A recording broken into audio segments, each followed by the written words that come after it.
Grumble, grumble. Hey everyone, it's the Grumpy Meeple, and I'm back with more Brimstone playthrough. This time I'm going to be starting up a new adventure, maybe even a new campaign, although I'm not going to play with the campaign rules because I already have a campaign going for Valley of the Serpent Kings. And this time I'm going to be using a couple of our new heroes. So I've got the Jaguar Warrior, possibly the coolest hero miniature in the whole game, and the Valkyrie Avenger. And we are going to be working on the City of Gold adventure. So this is from one of the card packs that came with the Kickstarter. I believe it's available on the website now.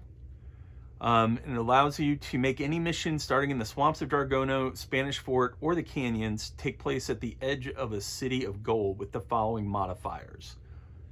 Whenever a hero draw one or more encounters, roll a d6 on a roll of 3+. Also draw one City of Gold Spanish Fort encounter. You get the Lost City of Legend. All tribal and beast enemies are +2 damage on their attacks and gain +2 health, or 4 if large size or bigger. Deadly Traps. Whenever a clue is found, every hero must make an Agility 6+ or Cunning 6+ test. If failed, take d6 hits that do 2 damage each. And then Golden Treasures. All Nothing Here scavenge cards let you take 1 corruption hit to draw a loot card. All loot cards now include 150 gold extra on top of whatever else they have. So all of a sudden it becomes quite lucrative to loot, basically.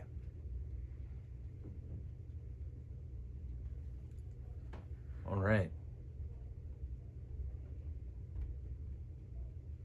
So maybe let's start out by kind of getting our heroes set up. I've chosen a tonic for each hero as their starting side bag item. I have basically never used tonic in my playthroughs of the game, and I'm wondering if perhaps that was a grave mistake, basically. So, and the tonic allows you to recover a grit, basically. So I have a grit always in the chamber for these two characters now. Looking at the Jaguar Warrior, he starts out with the ability Animal Instinct. Once per turn, he can re-roll a single one of his to hit, damage, or defense rolls, but using a d8 instead, even if it's already been re-rolled. And Fearless Warrior, anytime you would take horror hits, you take 2 fewer. And you can't use gun or tech items, which you would expect. The Valkyrie Avenger is Odin's champion. At the start of a turn, if not already in play, you may place your Odin's champion marker on one enemy model on the map tile to challenge it. That model may only target you and may move through other models, including heroes, to reach you. Both you and that enemy do +1 damage on all attacks against each other. When you or the enemy are defeated, remove your marker. She's got Warrior Prowess. At the start of her activation, if she has no grit, she recovers a grit on the d6 roll of 5+. And she's got Divine Being. Once per adventure, can't stay, prevent a roll you would need to make on the Injury or Madness table. So I assume what that means is that basically once you get back to camp, you can prevent a roll you would need to make on the Injury. Oh, once per adventure, right. So if she dies, she can come back without an Injury or Madness. All right. Let's see.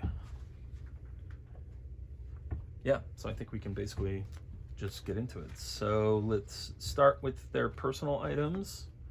So for the Aztec personal items, he has his own little mini deck. I'm going to select one of these. Some of these are definitely more powerful than others. There's one in particular that seems insanely powerful to me, but we shall see. I got it. All right, so the Feathered Band gives you +1 move, and once per fight, add +1 damage to one of your hits for every 2 unspent points of movement you had this turn. So that's his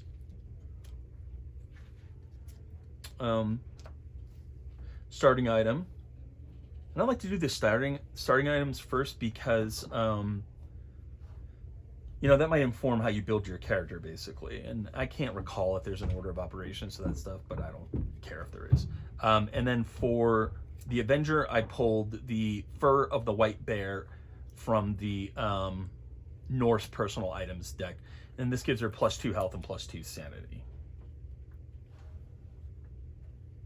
Next up, we're going to want to look at our starting upgrades for each character.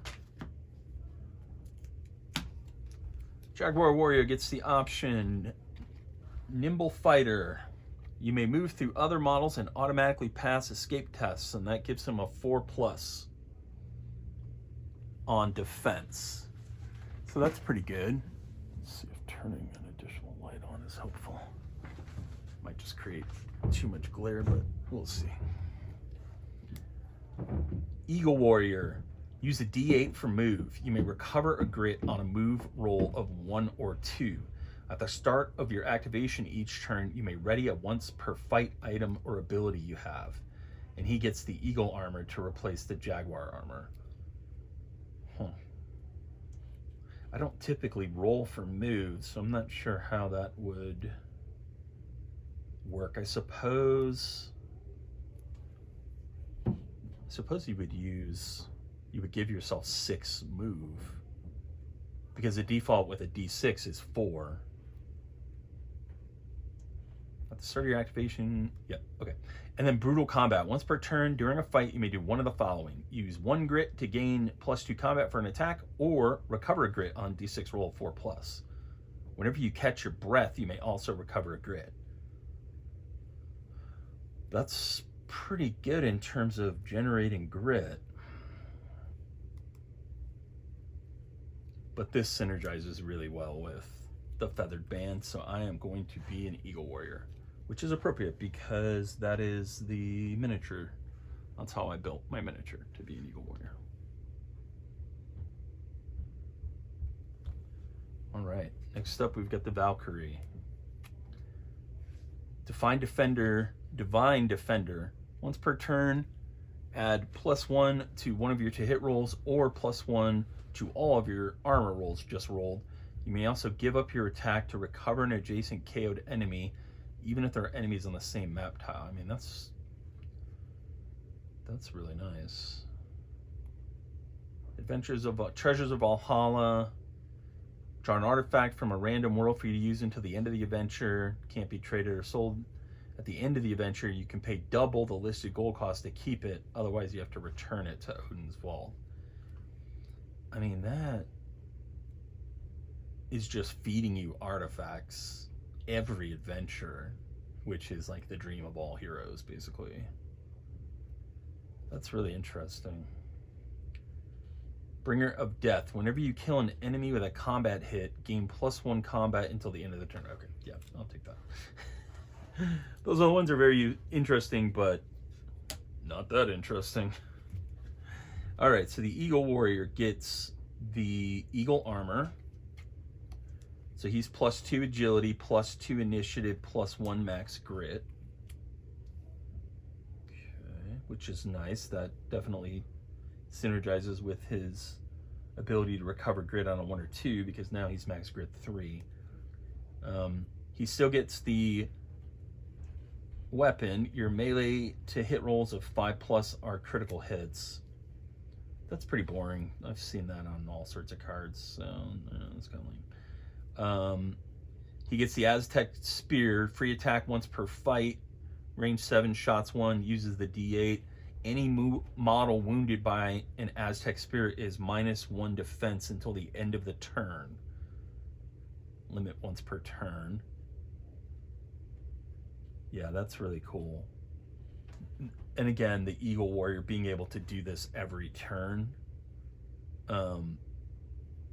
is incredible, because you basically can always, if you hit, you can always decrease somebody's defense, which can be incredible. And then the Chamali round shield. Once per turn, cancel a hit you are taking on the D6 roll of 3+. Once per turn, cancel a hit you're taking on the D6 roll. Yeah, I mean, that's really nice. So this, kind of gonna just rearrange here a little bit. That's like his standard gear, and then this stuff is all this bonus. If I had taken the Jaguar armor, I would have gotten +2 strength and +2 health, which I don't think is nearly as valuable as +2 initiative. So it's definitely a bonus to going with the Eagle Warrior there. For the Avenger, she starts with the Winged Helm. And wait, let me just make sure. Yep. Winged Helm, +1 max grit. You can use the D8 for escape tests. Okay, that's cool. She gets the Valkyrie Spear and the Avenging Blade. Valkyrie Spear, you can assign your combat hits to models up to 2 spaces away, even if there are enemies adjacent. Once per turn, you may ignore an enemy's tough ability for one of your combat hits. Once per turn, you may ignore an enemy's tough ability for one of your combat hits. Okay, that's cool. And then the Avenging Blade, your melee attacks use the D8 to hit. So if you're dual wielding these, you use the D8 to hit. You can hit from up to 2 spaces away and ignore an enemy's tough ability. If you equip this two-handed, whenever you do damage to a large size or smaller enemy, leaving it below half health, roll a d6. On the roll of 5+, the enemy is sliced in half. So you can one-shot guys. And then these two, she does not get.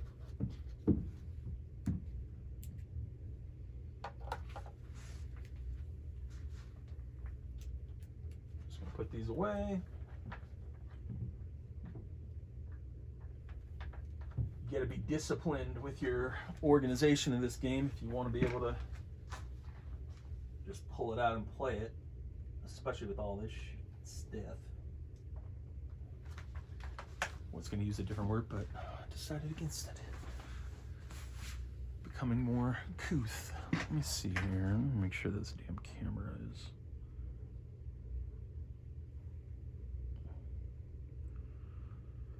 Yeah, I think it's fine. All right. So we got our heroes set up. This is obviously not going to work as just like a play space. I'm going to need to. Yeah, so I'm going to start off and just real quick jot down my stats, which is pretty much all I need here. So agility 4. Cunning 3, Spirit 2, Strength 2, Lore 3, Luck 2, Initiative 7. A default initiative of 7. That's crazy. That is really fast. Ranged is 4+, melee is 4+, max grit 3, combat. It's still just 2, right? Health. I think health is impacted by any of this. No. 12. See, his defense is pretty weak. It's his main problem.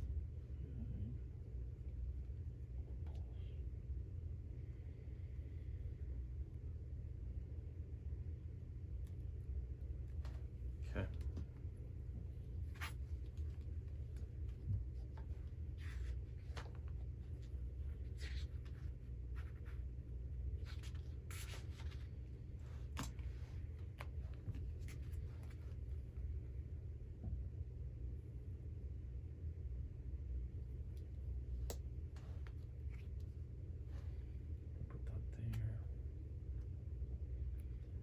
Man, that is a really powerful, that is an insanely powerful personal item. That's fucking rad. The eagle armor, because I wrote it all down, I basically don't care about it anymore, so I'm just gonna put it under this feathered band, basically. Boop. All right. The Avenger.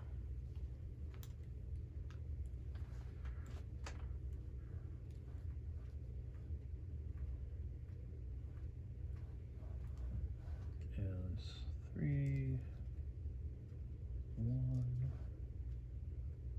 3, 2, 4, 2. A 5 on initiative again. Really fast characters, which is awesome. So combat 2. Max grit 3. Range to hit is 5 plus. Melee is 4 plus. Health of 11. Because of her piece of gear there, fur of the white bear. Defense of 3 plus. That's nice. Just very tanky. Sanity is 13. 4 plus. Okay.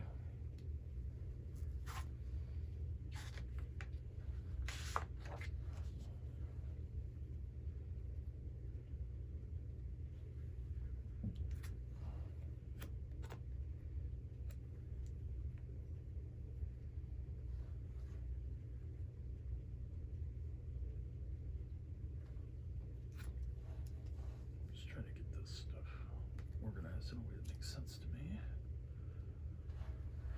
There we go. Okay, so we should basically be ready to hit the cities of gold. We're just gonna do the Lost Contact mission from Valley of the Serpent Kings to start, although I think I'll cross over into the canyons. I'm gonna try and do like a whole cities of gold like mini campaign basically, so I'm gonna jump back and forth. Okay, with no direct contact from the soldiers of the fort, you make your way through the lush jungle, approaching the main gate with caution. There are no guards, and the portcullis that should keep the fort secure has been raised. Something's not right here. Stepping through the entrance to the fort, you feel a dark chill as you see the disarray and stained blood on the stone walls. Standard setup. We're searching for survivors, no special rules, looking for clue tokens, which give us evidence of what happened. We roll a d6 on this chart every time we find a clue token, basically. When we find the third and fourth clues, we add +1 to the roll in the chart above. And in addition to any other elements of the exploration token and chart, reveal all growing dread cards in the stack, and then the heroes must face a threat that is 1 threat higher than normal.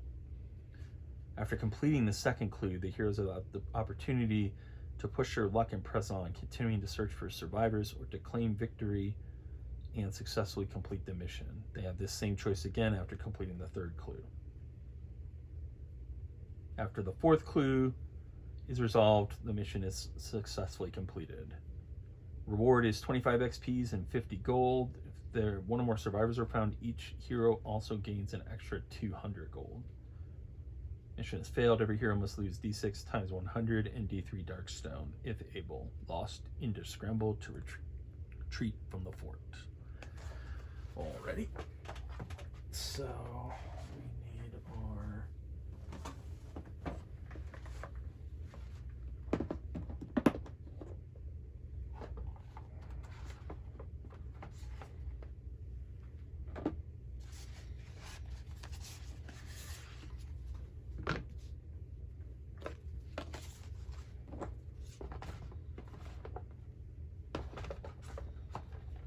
valley tiles.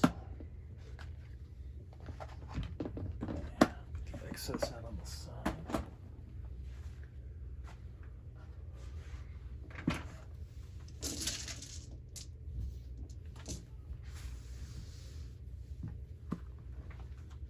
I'm going to use my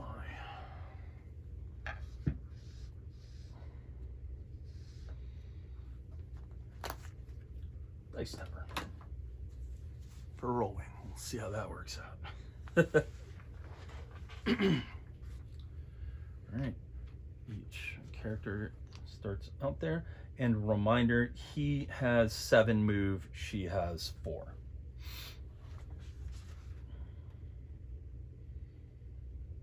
Nothing else I need to do to set up, so we are ready to go. And I just always assume the guy on the left has the lantern, basically. So the Aztec warrior has the lantern. He's got his animal instinct. Reroll a single one of your 2 hit damage or defense rolls. Fearless warrior. Anytime you take 4 hits, take 2 fewer. Yep. Okay. She's got Odin's champion. I need to find the Odin's champion token. Warrior prowess. If you have no grit, recover on a roll of 5+. Yeah. Okay, perfect. So here we go. Starting out with the Aztec warrior. Jaguar warrior. Eagle warrior, really. He's holding back the darkness. Success. I'm excited already. Okay, so we also need our world card.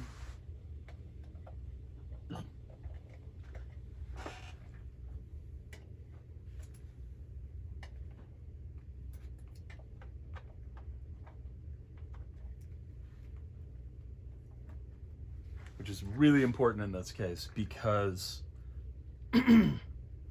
scavenging in the Cities of Gold adventure is ludicrously valuable. Maybe too valuable, actually, to the point where I could see it easily breaking the game. Because there's nothing here that says you can't just walk in here, scavenge,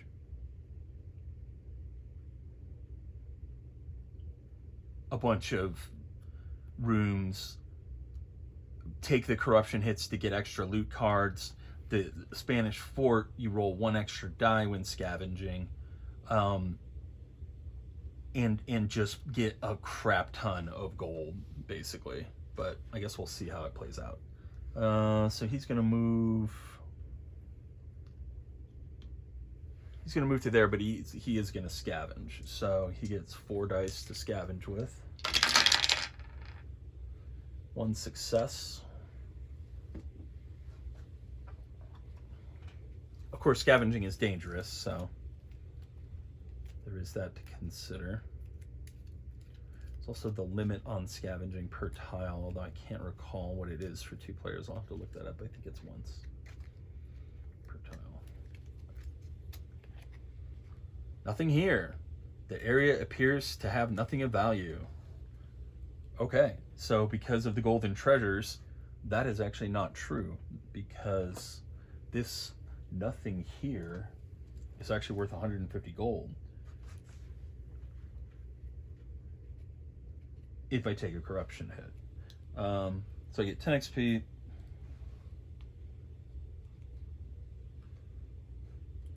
And I am definitely going to take a corruption hit. Now, when they say take, I just want to make sure. Because it says you take a corruption hit, not a corruption point. So it's a hit, just like any other, which means I get to roll defense against it. So I'm rolling against my willpower 4+. I fail. I take a corruption.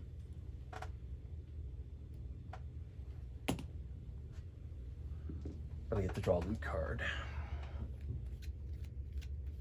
And not only is that going to feed you more gold, it's going to feed you XP too, because, you know, the loot cards usually have 20 to 30 XP on them.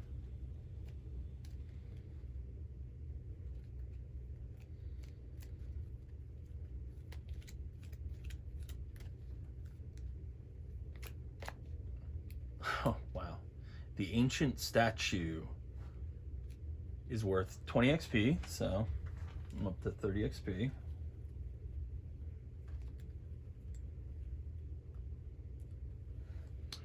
And it is worth 350 gold because of the plus 150. Wow. That's insane. And I can recover a grit. So they both started with a grit too, which I also forgot. So there's grit. There's grit. I forgot to roll for his grit, which he gets to roll the D8. And he doesn't get it.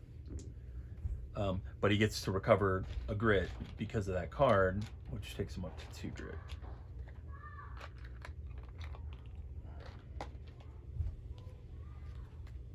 And he's got his gold, so that's it for him. And now I really do need to look up that scavenge limit.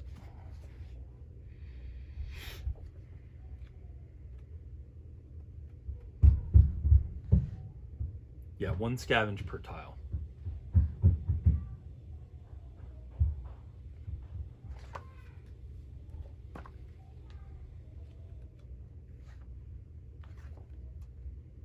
We have 1 revive token, which I don't know what happened to those. They're over there.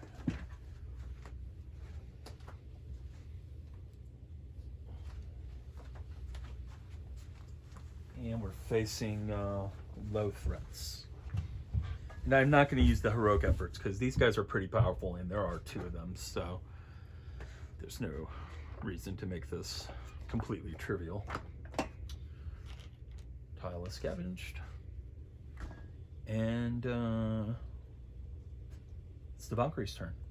One thing I was going to say real quick, though, is I have this little thing of kind of commonly used tokens, like scavenge tokens, elite ability tokens, and some of the basic side bag items. And I give one of these to each player just so that I don't have to have my massive token organization system on the table, which is this giant kind of tool organizer with like 48 slots on it. I mean, it's beautiful and it works perfectly. And usually I just turn around because I have it on a table behind me and just grab what I need. But I keep the really common ones on the table just to speed things up. Okay.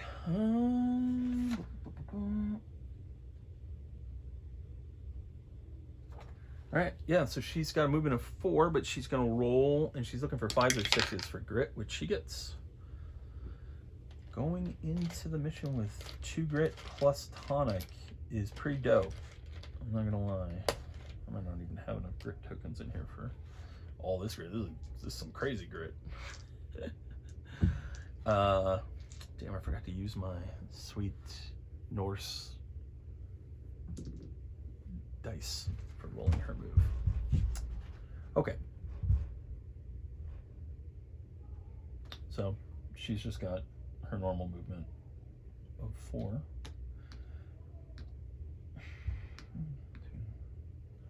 It's really hard to see these damn spawns. 4. Yeah, that was kind of a missed opportunity. I should have searched with him and then scavenged with her, but whatever.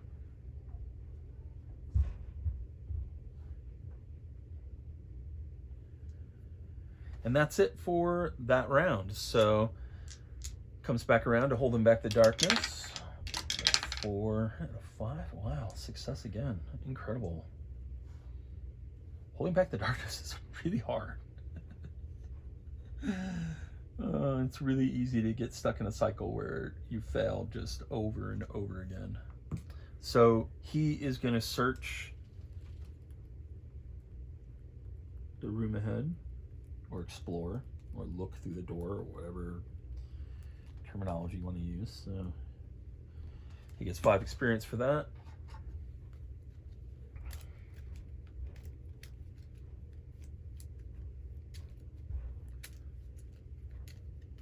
I'm going to treat these characters as though they originated in the Old West. So when I go, if I complete the mission successfully, when I go back to town, I'm going to go to the Old West town rather than to the Spanish camp. And that's just because I already have a campaign going on the Spanish camp, and I don't want to have to print another campaign sheet and all that. So, okay, Fortress Tower.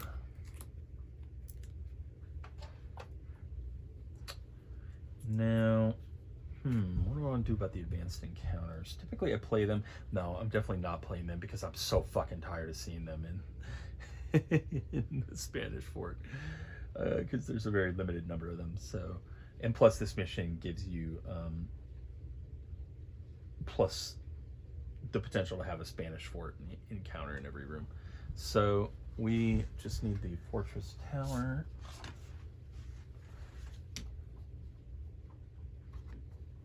Tile.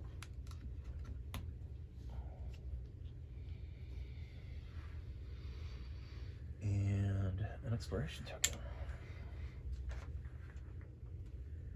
And that is it for his turn. Did I remember to roll for grit? I did not roll for grit for him. Did I? On a move, roll 1 to 2. No, I definitely did not roll that. It doesn't get it anyways, that's fine. All right, so now the Avengers back up. So she's gonna roll for grit, and she's looking for 5s or 6s. Or 1s, I assume? If you have no grit, recover a grit on the d6 roll 5+. No, that doesn't make sense. She doesn't get it. And so she's just gonna move. She's our tanky character, so I'm comfortable with moving her up. I do need to find her Odin's Champion token.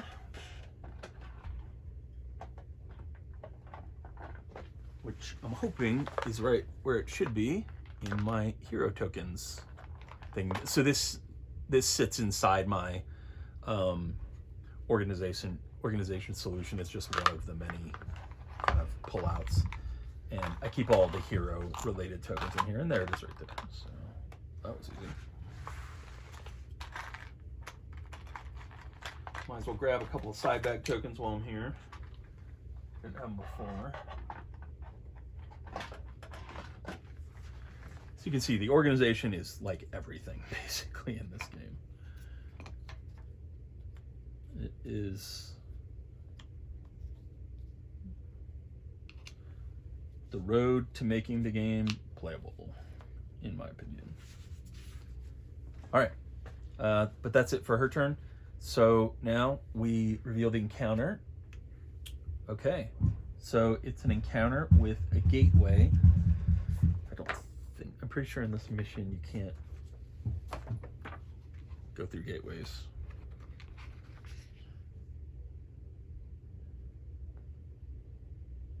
Oh no, that's a campaign only rule, so we can totally go through that gateway. Okay, like that. We're definitely going through that gateway. Sweet. So there's going to be a gateway on this tile.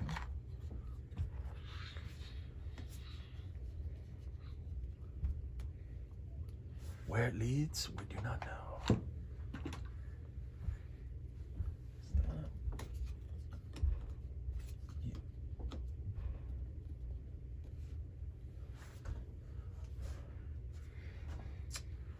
All right, and then we have an encounter and a clue. So there's actually going to be a lot going on here.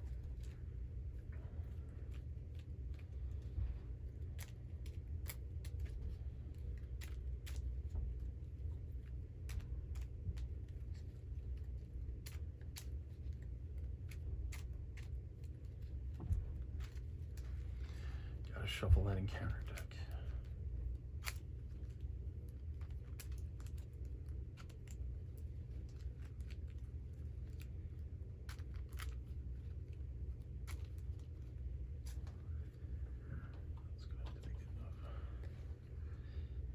All right, so we've got Echoing Rattle. Whenever we draw an encounter, roll a d6.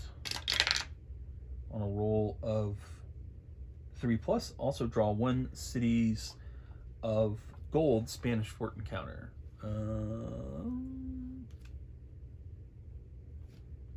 Well, that's weird. I don't think there are any Cities of Gold Spanish Fort encounters.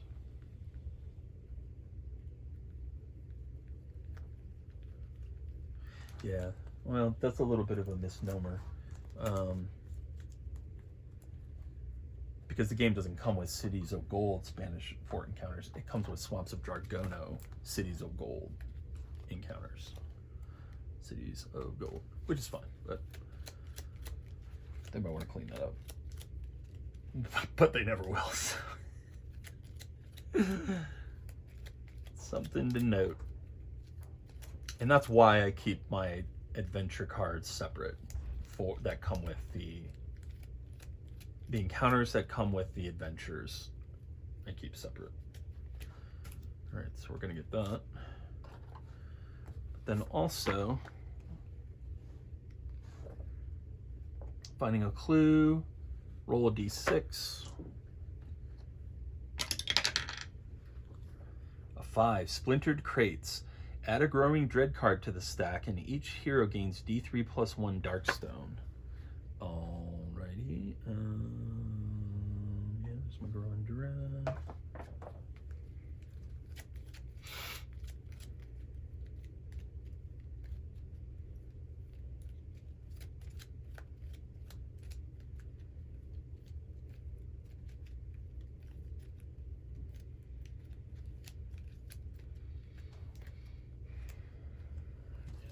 Stack.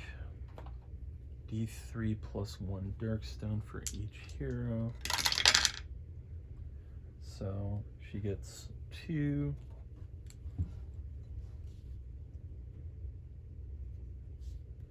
He gets 3.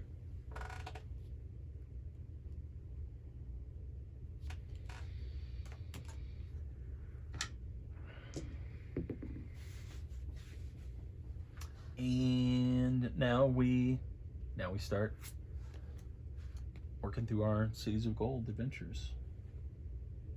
Oh, no, there's also Deadly Trap. Whenever a clue is found, every hero must make an Agility 6+ or Cunning 6+ test. If failed, take d6 hits that do 2 damage each. Okay, so he's going to do Agility, obviously, because he's got an Agility of 4.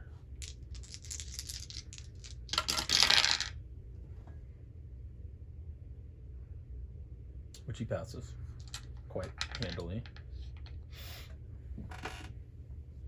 And then she's going to do Agility too, because since she's a mythological Norse creature, she's not known for her cunning. She's more stoic than anything else.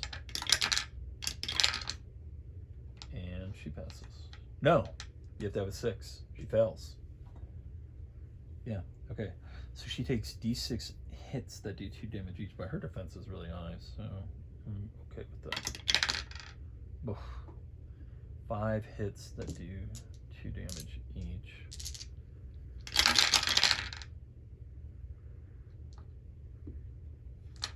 She blocks all but one of them, and so she takes 2 damage.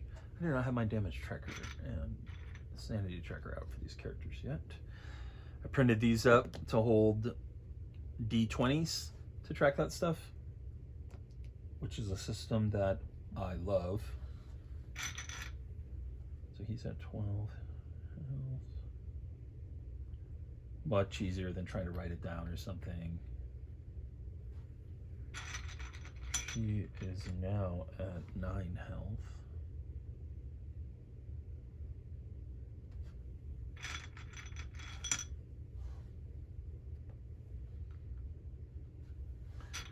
And then for sanity, I'll just use these for now. I have blue ones, but it's fine. He's at 9.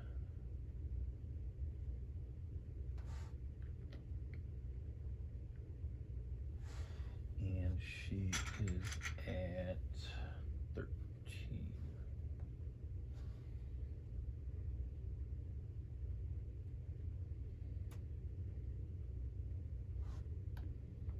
right. Now we can continue on. Echoing rattle, stopping dead in your tracks. You hear the unmistakable sound of snake rattles echoing through the dark halls of the fortress. They're here on the inside. Serpent Men. Okay, so a hero has to do a lore 6+ test. If successful, gain 20 XP as you recognize the sound, alerting the rest of the party to hide in the shadows as a large group of serpent men pass by on the hunt. If failed, attack. Discard threat cards until you find one with serpent men of any kind. This card attacks with the maximum number of enemies possible on the card. Alright, so she's got a lore 4.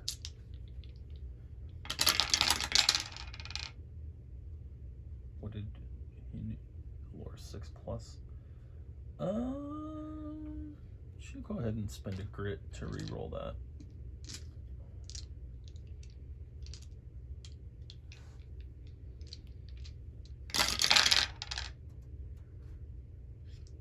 Still doesn't get it. All right, so we're getting attacked. So, I mean, it's just as easy to...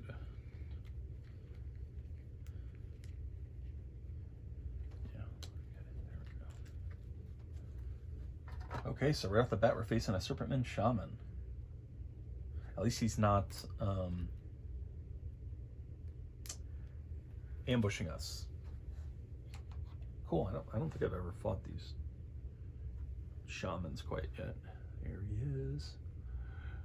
And because he's not ambushing us, he's just spawning basically as far away as possible. So take a look at our enemy cards here. Get them all sleeved. This stuff needs to last me for the rest of my life, basically, because I don't really see a situation in which I play less of this. I see a situation where I play a whole hell of a lot more, and that's in 25 years when I retire. All right, so the Serpentman Shaman's he's pretty badass. He's got an initiative of 7. Retreat. If adjacent to a hero at the start of its activation, makes a free move along the shortest distance to no longer be adjacent. In the first turn of an ambush, it does not retreat. He's got his serpent magic. So when he's not adjacent to a hero, you roll a d6. Okay, so I basically just want to charge in and lock this guy into a corner if I can. Makes a free move, but he still has to escape, right? Can't remember if monsters have to escape. I don't think they do. Yeah. Along the shortest distance to no longer be adjacent.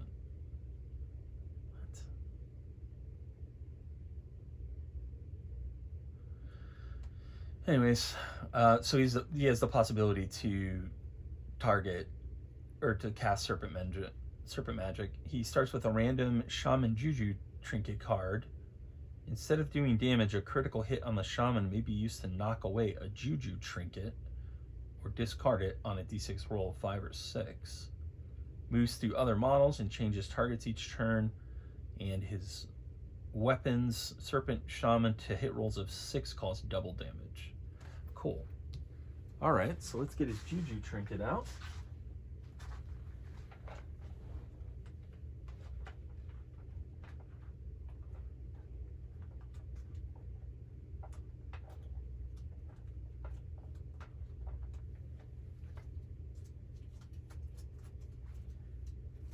As well as his serpent magic deck.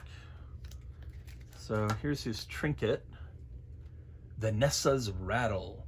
The shaman gains Terror 2. Any hero starting their activation on the same map tile automatically takes 2 horror hits. I can deal with that.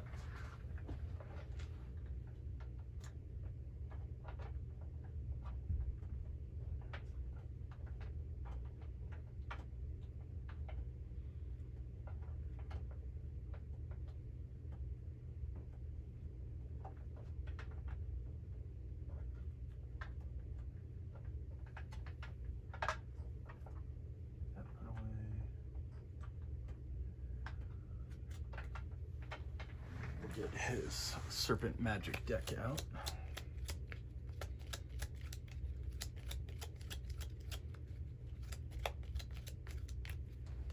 Set that aside. Like I said, I've never fought these guys, so this is exciting. Moving on. He's range 4, melee 4, combat 3, doing 4 damage, so... wow. He could do 12 damage if he threw 3 crits on combat. Defense 3, health is 18. Okay. And I've just recently realized that I can use these to track enemy damage too, so just get him set up with his 18. He's got his Juju trinkets.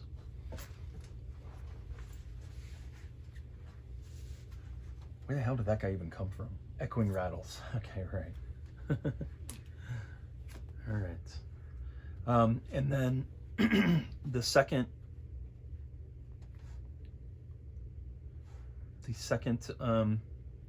encounter card is Blood Circle from the Cities of Gold. A large red circle has been drawn on the ground here, and it appears to be painted in blood. Runic symbols and pictographs of strange creatures can be seen within the circle, acting out some form of hideous ritual.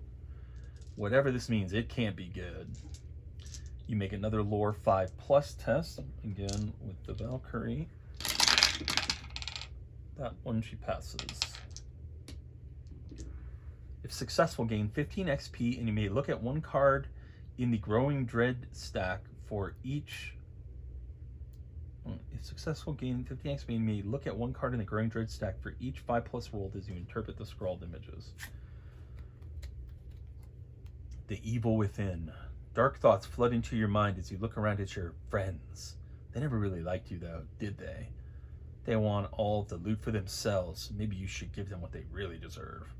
The hero with the fewest artifact cards and the least gold if tied immediately lashes out as they are momentarily overcome with jealousy. Every other hero immediately takes d6 hits that do 2 damage each. Okay. It's not entirely clear to me what the value of looking at that is, other than I can get rid of it now, but you know, like I could choose to spend a grit on each character to cancel it, but you can also do that after you look at them, so whatever. Yeah, and I didn't fail, so I'm not gonna spoil what happens with that. All right. So now it comes around to the next turn. We start off by trying to hold back the darkness. We need to move our hero marker. And that's a big old failure on the hold back to darkness.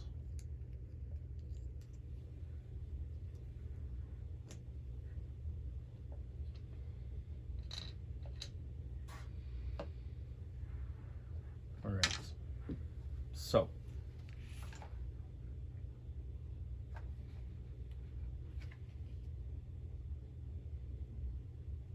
he's got an initiative of 7, so does the Serpentman Shaman, so the Shaman gets to activate first. So at the start of an activation, so does he not move and try to attack? No, yeah, he does. That's why he retreats. Okay. While not adjacent to a hero, Shaman rolls a d6.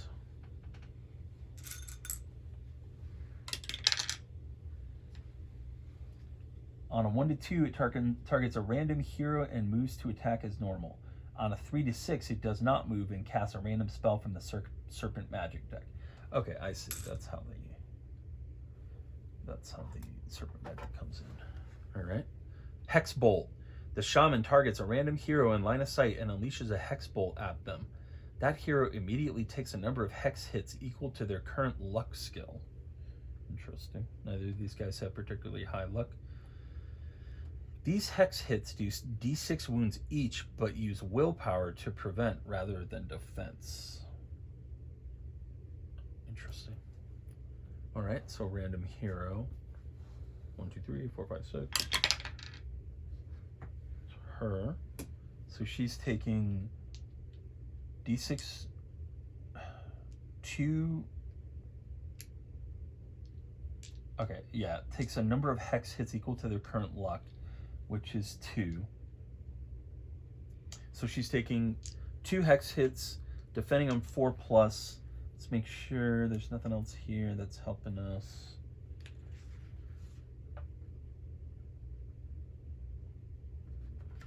Yeah. All right, so she's looking for 4+. She blocks 1 and fails on the other. So she's taking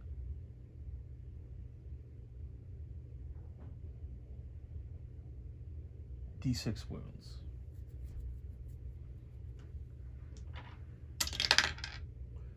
4 wounds. That's a lot of wounds.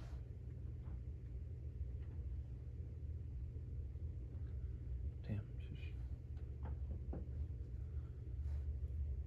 She's down a bit. All right. He doesn't do anything else. Well played, shaman, but probably not going to be well played enough. So I'm coming to fuck you up now. The Aztec warrior, fucking jaguar warrior, whatever. It's rolling for grit. He's only recovered on 1s or 2s. He's got to move a 7. So 1, 2, 3, 4, 5. He's going to start out with his Aztec spear. Free attack once per fight. Range 7. Shots 1. Uses the D8 to hit. Now wait a minute. Is that a ranged attack then?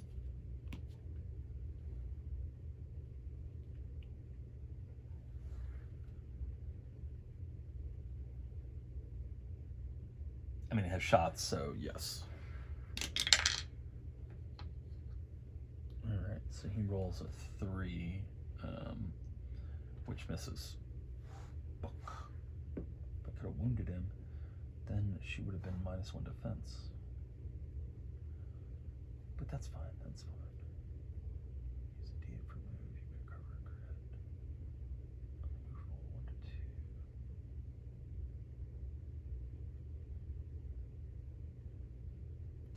2. Yeah, right.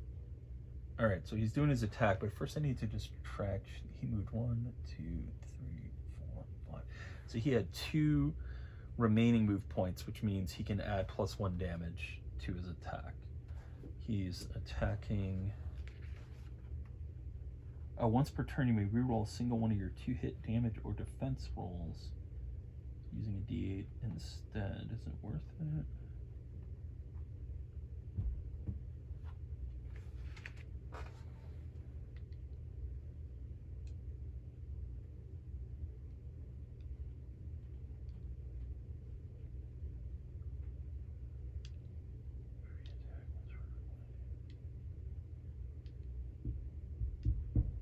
Is it worth it to reroll the spear? I think it is.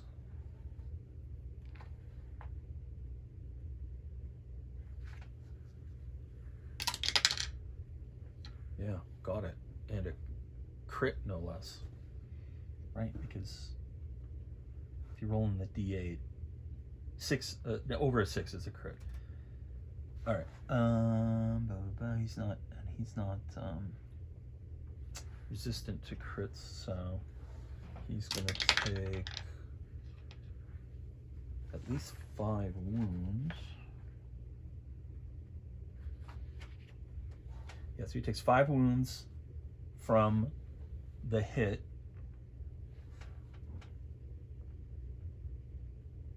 Right? Range 7 shots, 1 uses the D8. Reroll. Yeah.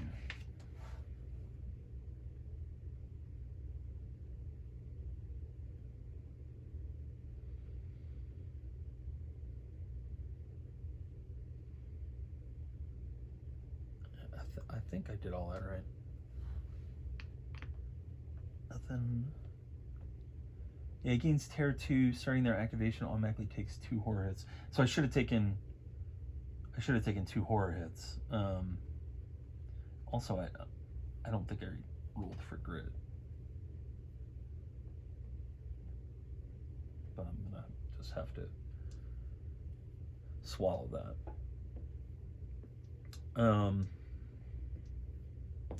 But I do need to take those horror hits. And he blocks both.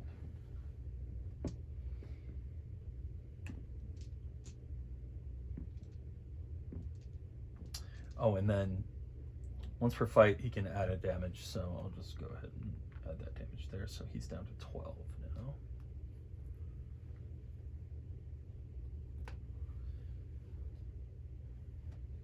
Now I get to just do my normal attack with the combat of 2. Hits on, or crits on 5s or better. Alright, so only 1 hit. That's okay though, I mean he did a shitload of damage already.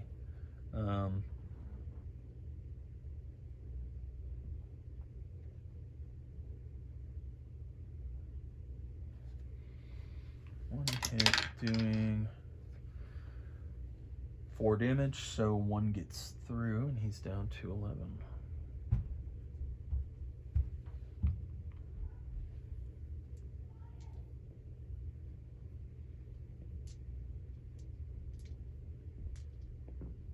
Now it is the Valkyrie's turn. Oh, all tribal and beast venues are +2 damage on their attacks and gain +2 health. Or 4 if large size are bigger. So he should actually be at 13. I forgot about this. Cities of Gold. But he hasn't attacked me yet. He casts a spell, which it says +2 on attacks.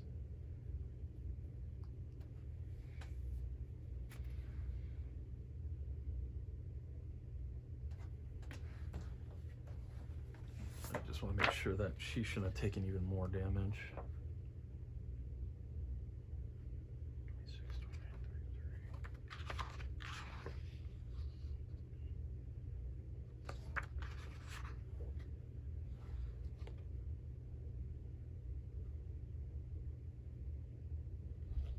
Yeah, I don't think that there's any differentiation. So she actually should have taken 2 more hits, so she's down to 3. Or 2 more damage, I should say.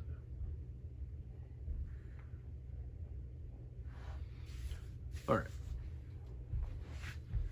And now it's her turn to activate. She's got her, she'll roll for grits, looking for 5s and 6s, gets it. Doing a good job of keeping these dice separated, which I don't know why I'm bothering to do. So she gets a grit back. Oh, right. Now she can be Odin's champion. Target you.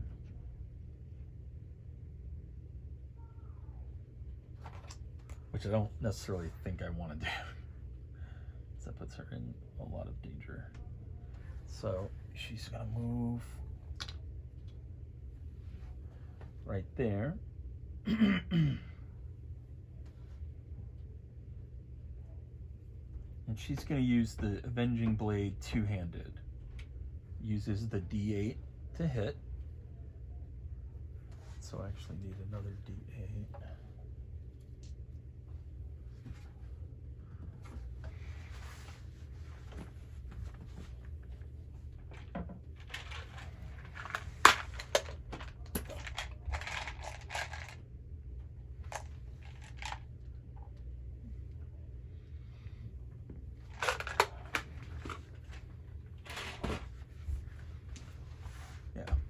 Melee attacks use the D8 to hit. She's equipping it two-handed, so if she does damage that leaves him below half health, she gets to roll a D6 and possibly slice him in half.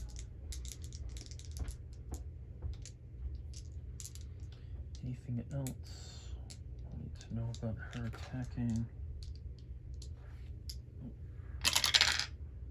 Oh, Okay. 2 crits.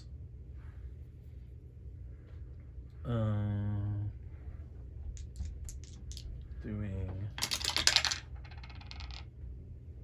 She's gonna re-roll this with a grit.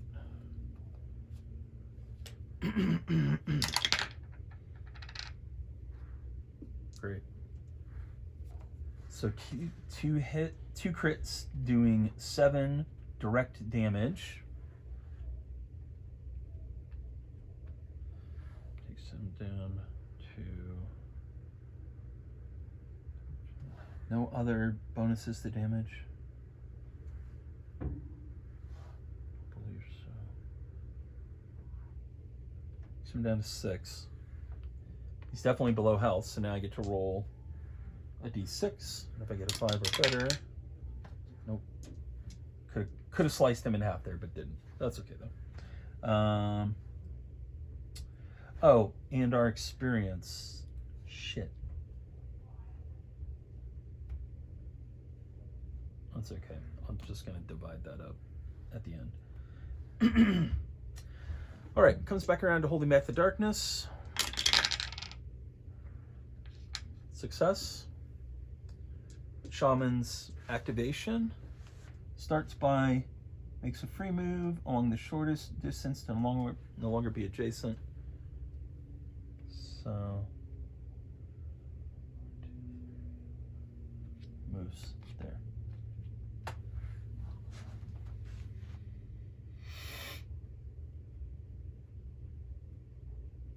Rolls a d6. Rolls a 3. Casts a random spell. Rapid regeneration. All Serpentman models immediately heal D3 wounds each. If the shaman has had 1 or more juju trinkets knocked away, he may recover one of them chosen randomly on the d6 roll 4+. I totally forgot that you can even knock those away. I also forgot about his terror hits on her, so but she blocked both of them, so yeah, so this just heals him for 3.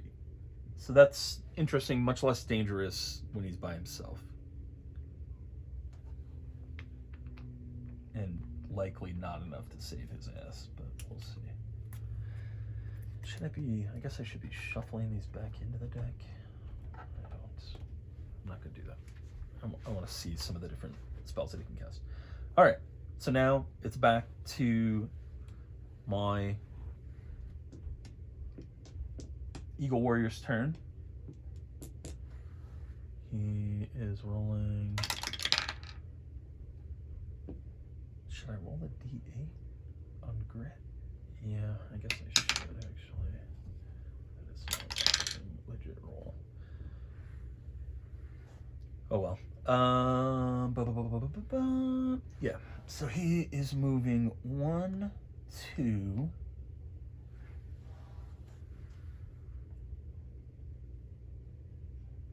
Which you can do, right? I mean, it doesn't matter. You just go 1, 2 anyways. And that means he has 5 movement left that he has not spent. No, he's at movement 7. Yeah, 5. 1 damage for every... Okay, so he gets to add 2 damage to his attack here. And he's rolling the... So he's starting off with his attack with the Aztec Spear again. Free attack once per fight. Uses the D8 to hit. Crits! Haha!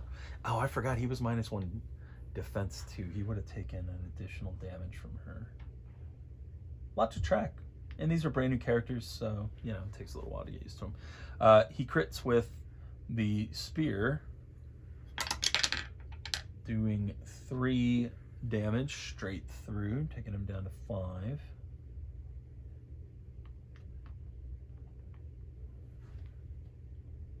And now he's -1 defense, including on my attack. So I probably even did more damage to him because I hit him last time too. But I think I only got 1 hit. So it would have been one more, maybe one more. I might have even critted. I'm going to leave that alone. But yeah, so now I do my standard attack, rolling 2 dice, looking for 5s or better to crit. No crits. Gets 1 hit. Ugh. That's depressing, but I don't know that it's worth spending a grit on. I don't think it is. So he doesn't do any damage with that, but Valkyrie's up. She's recovering grit on a 5 or 6, so she recovers a grit. No, that's only if you have no grit. Okay. Only if you have no grit. That's good to remember. She's attacking again with her Avenging Blade, rolling the d8s.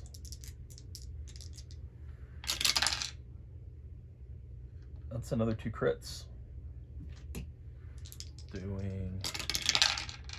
Yeah, he's dead. Boy, he hit hard. I mean, that spell, she's like half dead. But ultimately dead. See you later, Serpentman Shaman. Wish I could get your trinkets. Stupid trinkets. Cool. So we each get to recover a d3. I should have rolled different dice, but the 1 is for this guy, which he hasn't taken any damage, so that's fine. And then she gets to recover 2, so she'll take 2 health.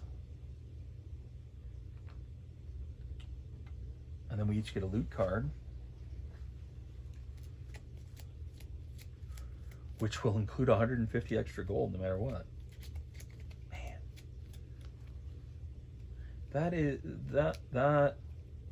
That's crazy.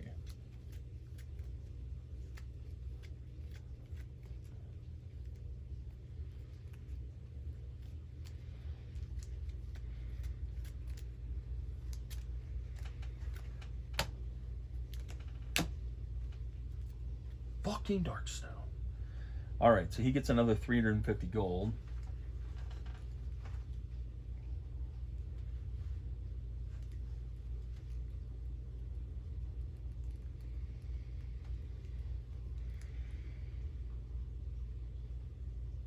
And he gets to recover another grit, which maxes him out. Wow, he's in a really good position. Plus 20 XP. Plus the XP for killing that guy.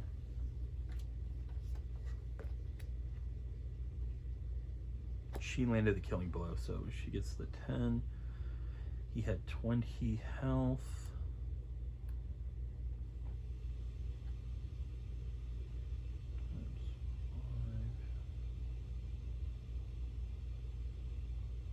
So that's an extra 100, so he gets another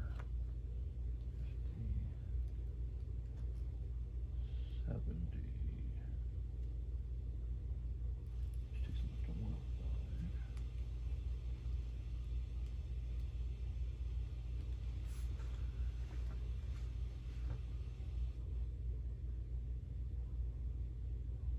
Yeah, and she gets 60. Plus the 30 on that, so actually 90.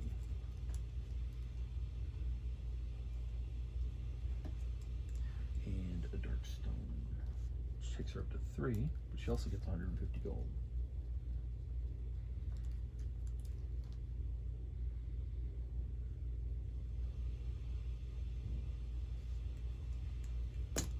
Oh boy, you're gonna get some quick gold. You play this. That's fun though. Like speed up the process of making your character a total badass. You never got to do his pretty brutal combat hits. Oh well, sucker.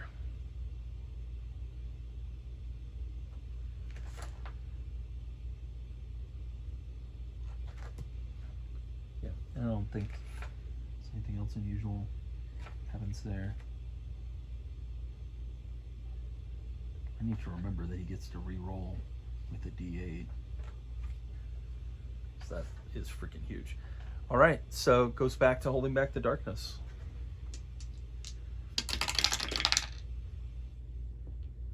Successful. Huzzah.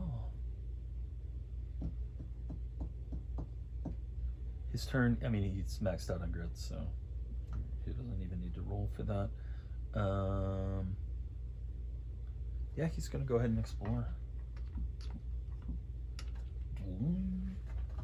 Okay.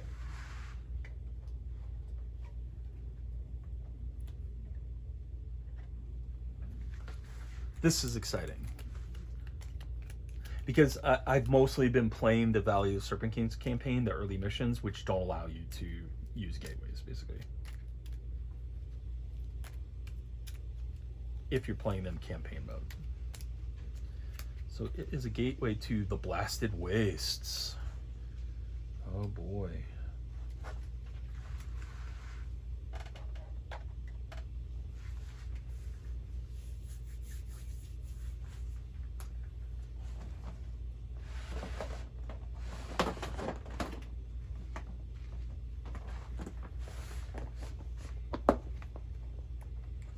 So we may end up in the Blasted Waste town instead.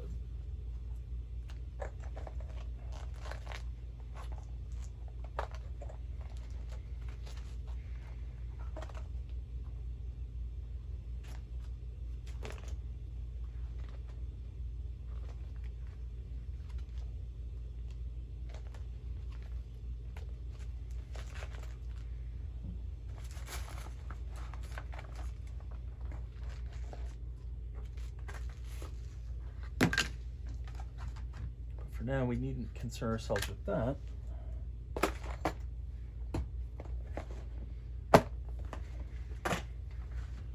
Instead, focus on surviving the Blasted Wastes. So, take these and put them back.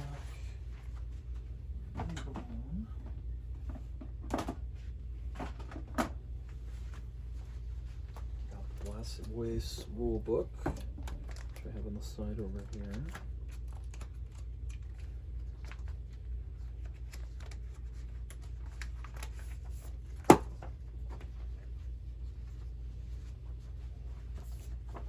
So we've got the depth event chart and the adventure book. Just in case, because there's some weird stuff that goes on in the Blasted Waste, like the sun tracker and whatnot. Although I can't recall if that actually comes into play like right away. Let's find out.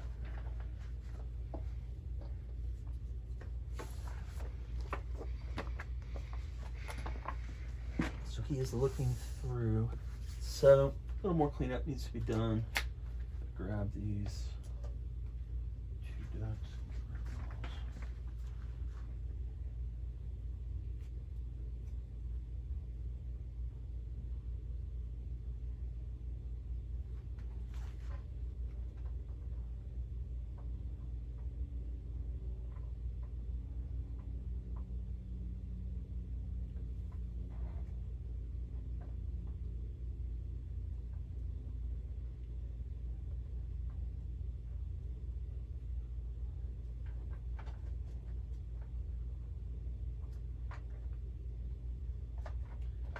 Bear with me here.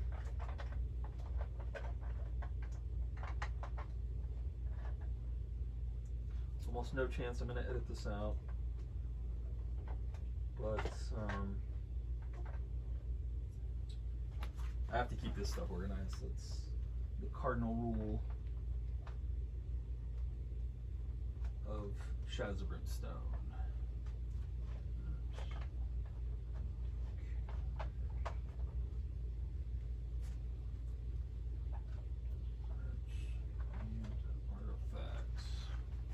Okay, here we go. Blasted Waste has its own loot deck, which is interesting and unique. to, I think unique to the Blasted Waste. I don't recall other worlds having their own loot decks. We've got our artifact deck, which almost never comes into play anyways, so hardly even worth getting out. It's very rare to get artifacts. We've got our Otherworld threats. Well, how did those Caverns of Cinders threats get to my house? Right? Yeah. Our Otherworld threats. Just throw those right there. And our encounters and the map deck.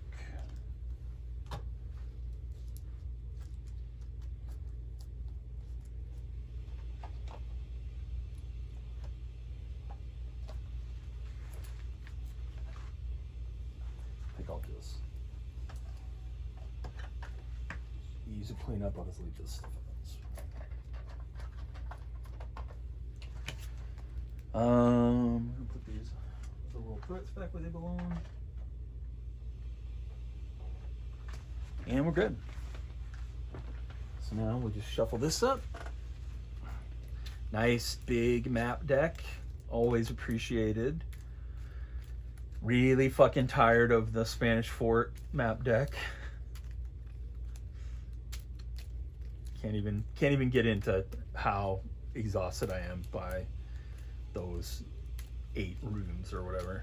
Really looking forward to getting my map pack in my wave 2. Still hasn't come. No ETA on when it's gonna come. Could have bought them at Dice Fest for half off. They were only like 20 bucks each, but I already own them, so I really was kind of not okay with that.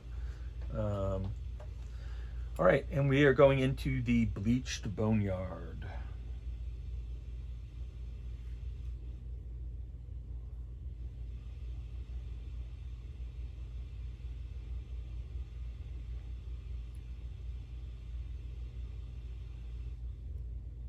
So here's the question: do the City of Gold adventure modifiers still apply? I would say not, because I've basically portaled out of there.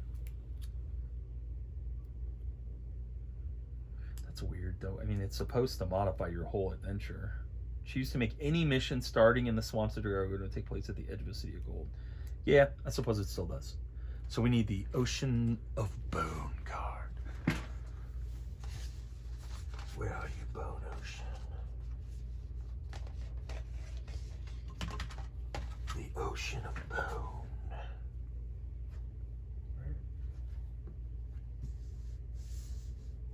Start that here.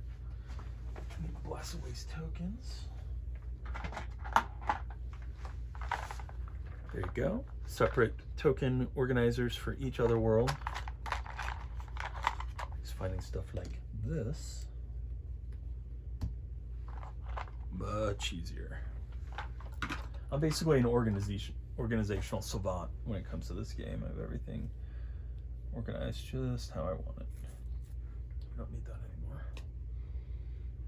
anymore. And actually that should be a gateway.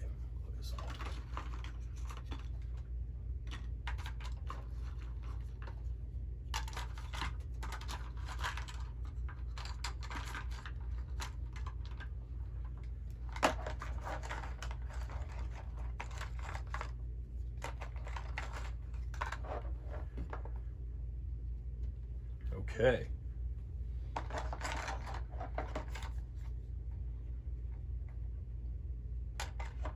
Now we need to check the rules and see exactly what applies to the Blasted Waste in terms of special mechanics.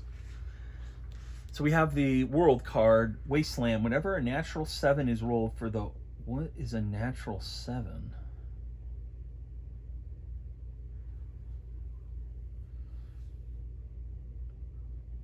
That doesn't make any fucking sense. You can't roll a natural 7 because you're rolling 2d6s. When they say natural, they mean you roll die and that's what you get. So whenever a 7 is rolled for the hold back the darkness roll, all heroes in the Blast of Waste also take 1 corruption hit. Use the Wasteland loot deck while in the Blast of Waste. Whenever a hero draws 1 or more loot cards, draw 1 extra. Whoa! Combined with golden treasures, that's a hell of a thing. Woo! All right.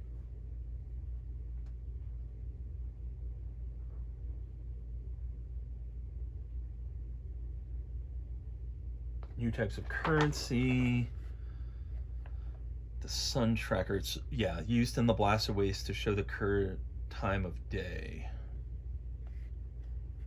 Okay, so we will need that sun tracker. The Blast of Waste. Counter cards. All manner of environmental hazards. Toxic gases. Twin suns play a big part. Global rules.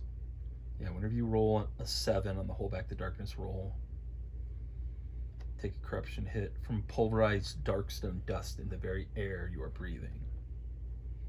Nice.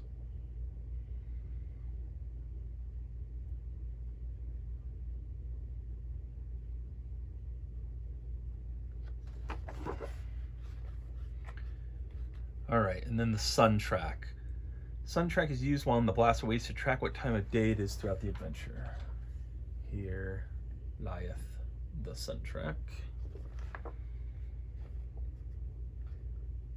This can have an effect on toxic gases being released from the blue sulfur acid pools marked on the map tiles, but it can also affect certain items, abilities, and enemies. So that's a sulfur pool, I believe. Yeah.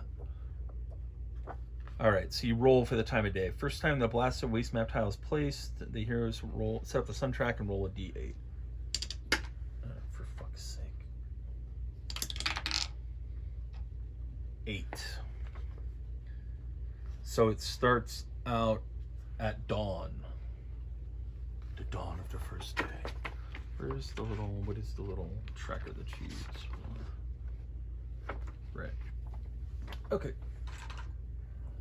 One more in here.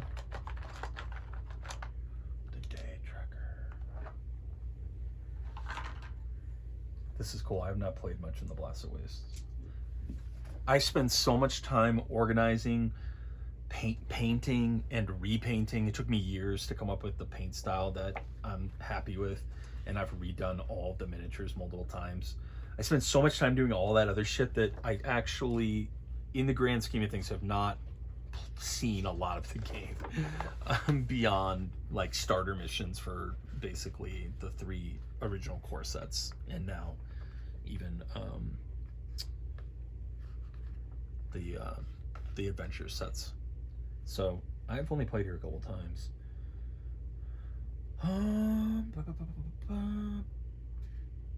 Once the sun track is set up, it's not rolled for again. Often game effects will be based on if it's currently day or night. Advancing the sun track. Whenever the players are called on to advance the sun track, move the position forward. Progresses from dawn to day to dusk.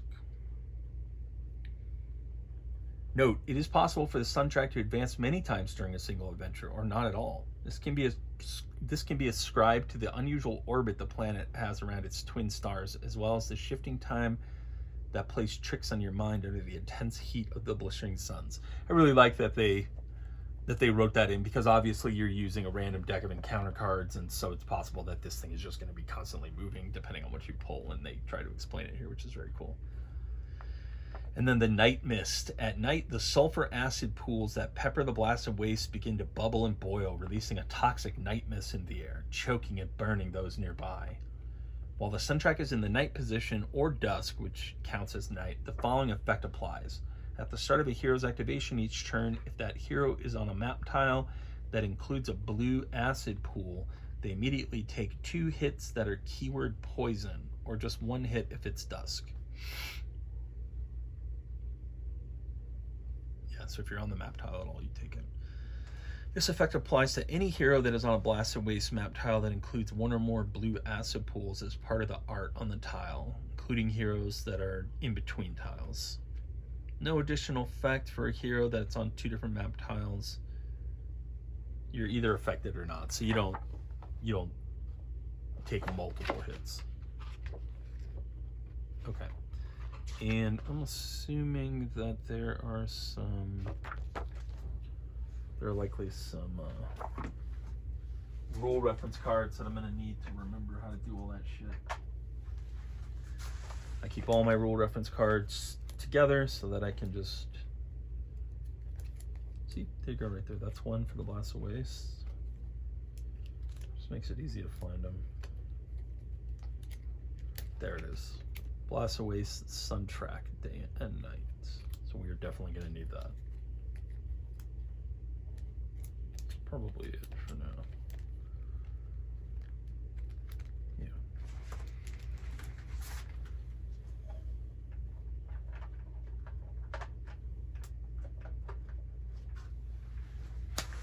All right.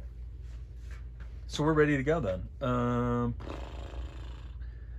Yeah, so there is an exploration token on the map there, but it doesn't actually trigger yet because I ended my turn there and I need to get my 5 XP for exploring.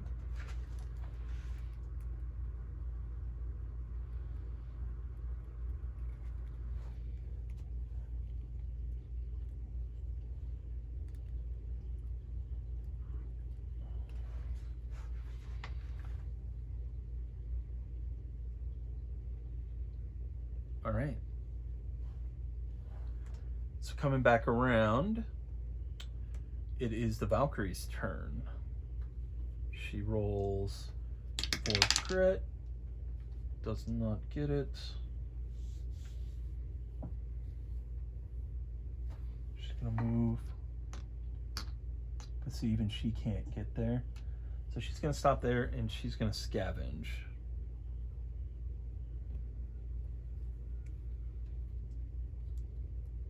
And she's still in the Spanish fort, so she gets the extra die for scavenging.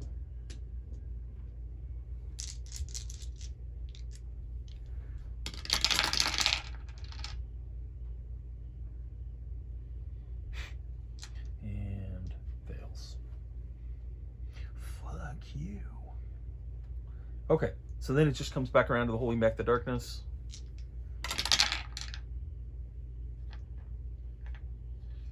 Success. Man, the darkness is really getting its ass whooped. This is great. It's his turn. He is rolling the D8. Nope. No grit. Trying to decide if I want to pass through with him or if I just want to stay here and scavenge.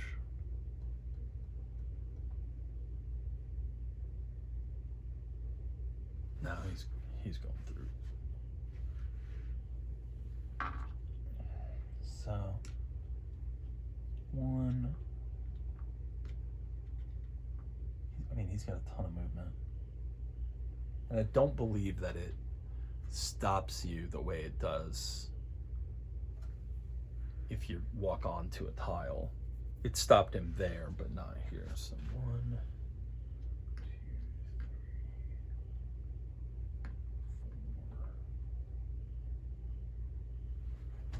Yeah, but he can't explore, or he can't scavenge because that exploration token is still there.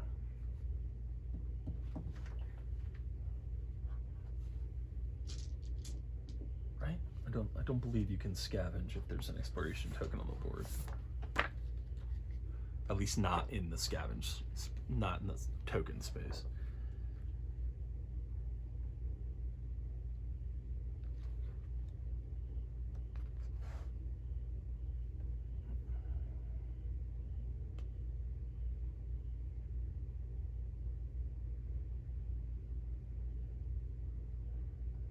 Doesn't actually say anything about not being able to scavenge. I always thought that was.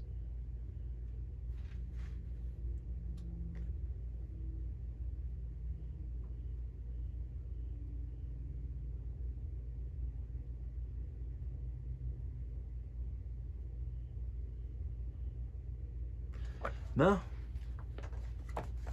It just usually wouldn't happen because your turn would end when you crossed over.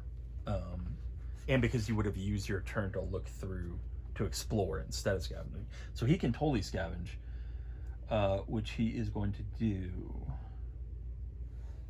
Yes. Yeah, definitely.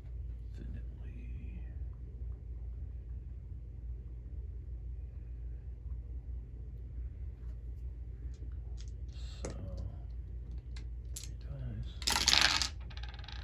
Success.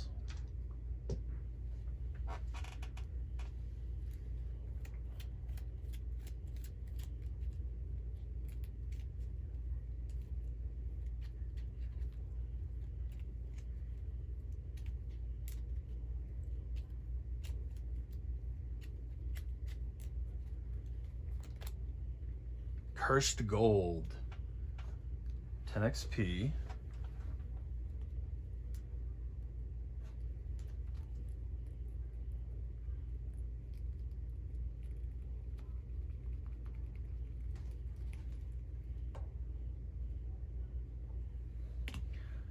D6 times 25.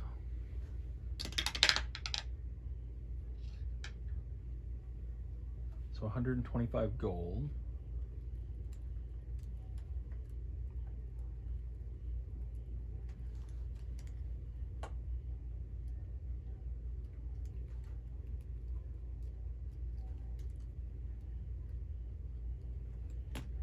Take 1 corruption hit, which he defends. And he doesn't get the nothing here scavenge card, but the loot card does include another 150 gold, which takes him up to 975.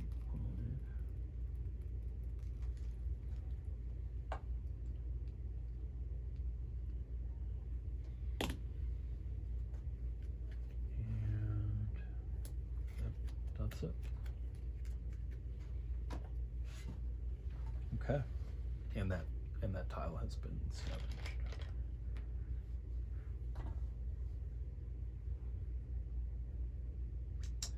So now it's the Valkyrie's turn. She's gonna roll for grit. She does not get it. And she's gonna stay where she is and scavenge. Yeah, she gets to roll an extra die.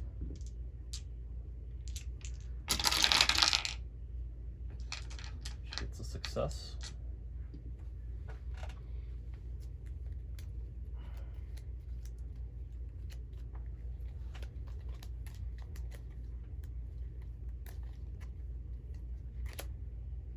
Nothing here.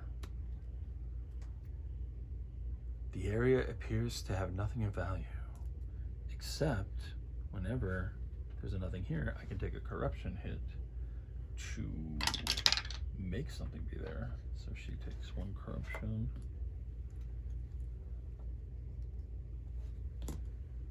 And now there very much is something there.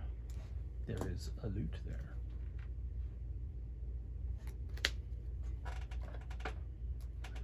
It's a good idea, or it's a good thing I kept both these decks out because it's not a Wasteland loot card because she's not in the Wasteland yet. It's just a standard.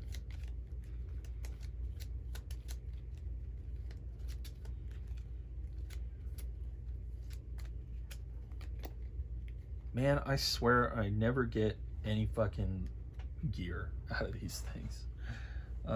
She gets 30 XP, takes her up to 120 XP.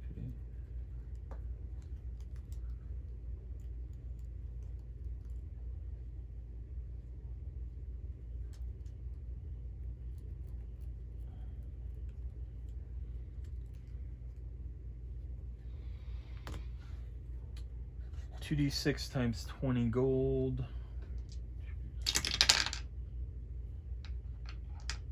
So that's 140 gold plus 150. Shit, did I just fuck up her sanity? I don't think so. She don't take any sanity damage yet.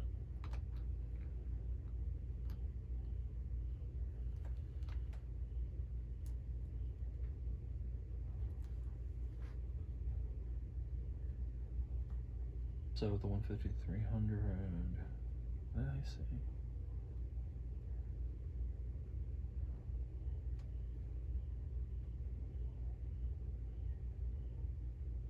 Yeah, so she's up to 440 gold, which is still a lot of gold.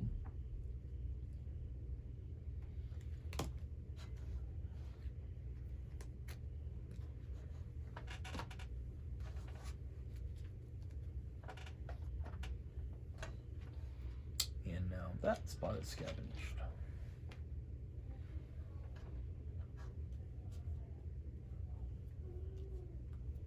So that is it for her turn.